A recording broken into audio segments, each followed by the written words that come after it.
Hola, estamos en Marbella, España. Este es Ducati Diavel.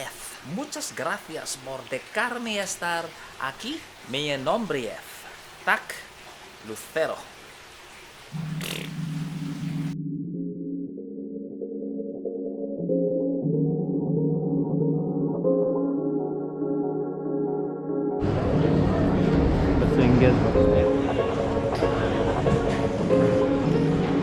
So yeah, give me a draft, man.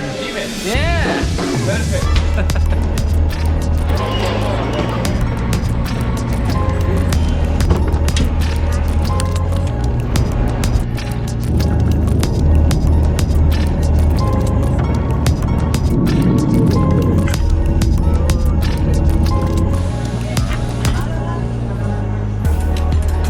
So I left my phone in the desk of immigration. So I'm like in a state of panic. And they're so efficient. The phone is now in the police station and I gotta go there. I lost my phone. Police station. Right here.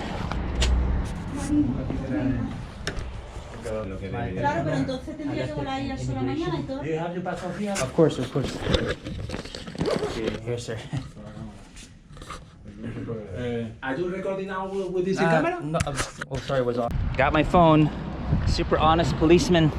And I just found out that around the corner is the first factory for San Miguel beer here in Europe. It's right there. But I don't have time for that now. I think I held up everybody because of this whole phone brouhaha. Nice to see you. I actually left my phone in immigration. That's why you guys are waiting long. I apologize for that. So you're from Ducati, Thailand. Welcome to Spain. Not like I live here. I mean, generally welcome. This is Maynard from C Magazine. Hello. I think I've met you before, yeah. Hola! We just arrived and they're all out. A new Diavel 1260. Hola! Hola. Hola! Talk about presentation, everybody. Look at that. Hola. Hi, we will need you to fill this Okay. document, please. What is it? It's not a deed of sale for our house, is it? Thank you so much. Talk about detail, everybody. Hola. ¿Habla español? Sí. I know a few words like adobo. Adobo and afritada. You know that? It's like no, Speedy Gonzalez. Of course. Ándale, ándale. Hola. Bienvenido. Bienvenido. Okay. What is your number? 33, my friend. Ooh la la. Nice digs. Ooh, what do we have here? It's a grooming kit. Wow. Wow. Wow. Wow.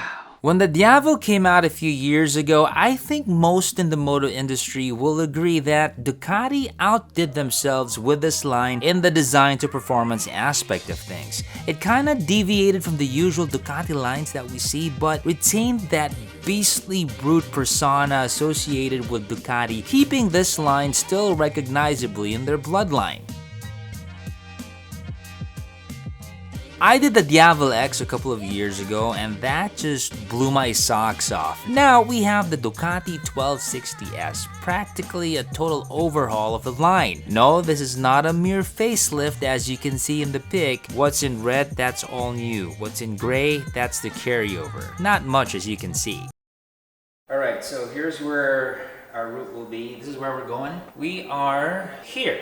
So it's gonna be a nice loop going through Marbella town to Cascajares to Ponda. We're gonna have lunch in El Burgo, then go down La Valencina, down to Mijas and back. Total for all of this, 200 kilometers. Yeah.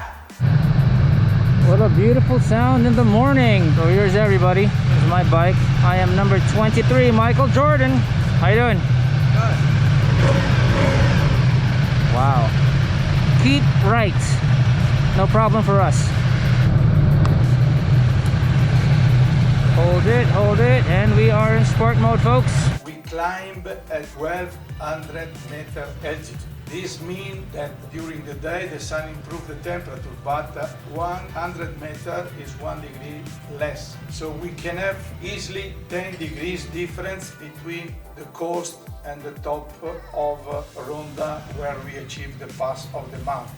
Stay compact, don't lose, don't miss the exit, okay? Important.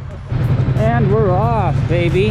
Well, right now I can tell you I prefer the seating position of this one over the X Diavel. It's more cruiser type, and I'm not really a cruiser type of guy. Although yes, I still appreciate it. Foot pegs are just in the middle. This is just more in between, I guess, the old Diavel and the X. As I said, the Diavel is a total beast, but it can still be civil and dwell amongst us humans. Let me tell you about this bike really quick. Let's turn this thing on.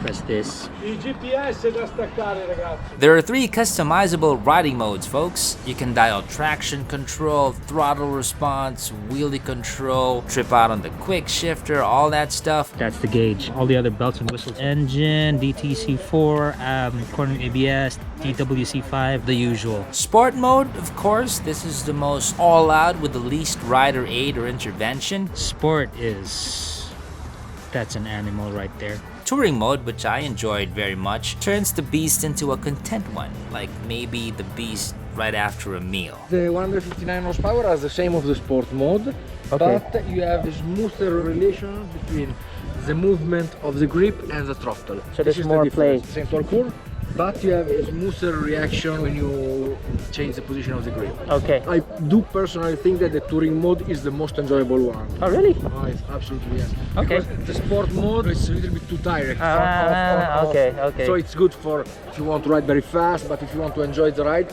I do enjoy more the touring mode. Okay, let's put it in touring. We're in touring mode and I'm actually enjoying it more. They were right about the throttle response. Sport is like a bit animalistic and touring is like smooth, but still the power. I've been using touring a lot for this whole trip. I love it because it keeps all 159 horses there, but it's not releasing it all at once. It's very smooth. Pretty much enjoying that. And urban is meh. Urban is meh. 200 kilometers, that's how much gas we consumed. Now check this out. Wow, isn't that cool? Huh? Nice, huh? Another thing that they changed here, the engine is pushed closer to the rear now. So the center of gravity and the weight distribution is more or less 50-50. They improved on the balance, definitely. Ergonomically speaking, it's not just a facelift. Chassis is redesigned. It's a new chassis. The seat as well is different. Exhaust layout, look at that. It's very clean. It wasn't like at the leg from before, if you remember. Design-wise, seats. We've been riding in the rain and this works.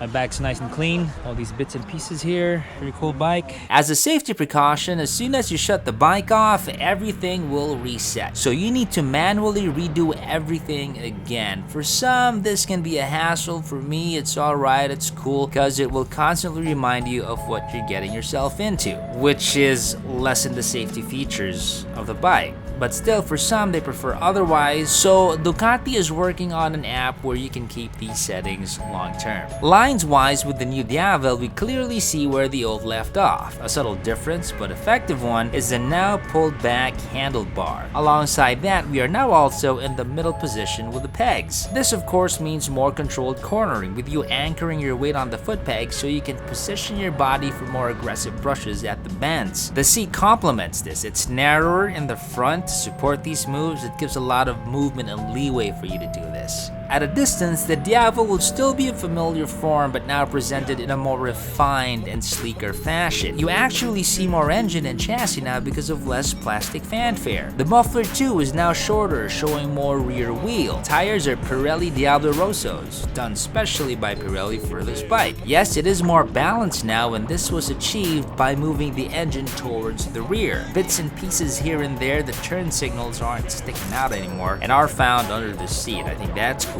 The front indicators are also cool looking, nice, long and sharp. For pillion riders, it's got a retractable handle from behind the passenger's seat. It's actually well thought of. It's a nice feature to tell your partner. You can say, hey honey, look, we can spend more time together, more quality time, more loving in this bike. Let's buy it.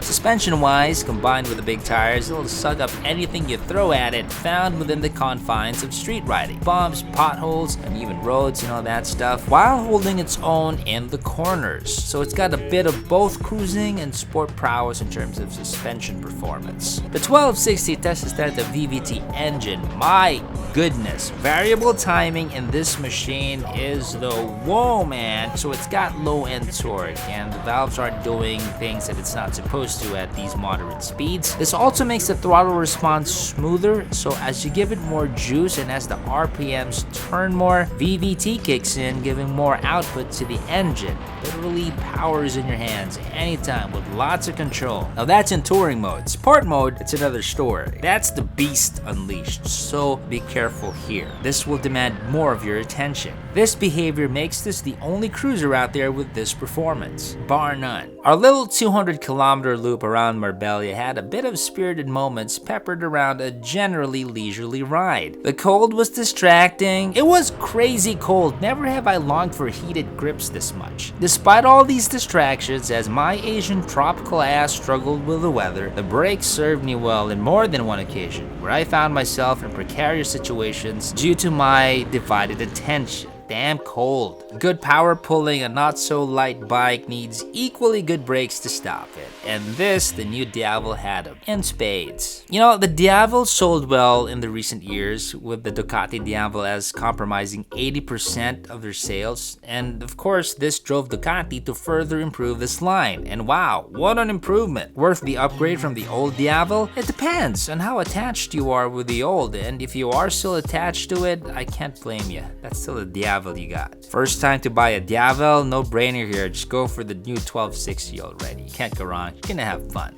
This is the new Diavel. New bike, new beast. Forza Ducati. This is Zach from Makina Moto Features. Ciao.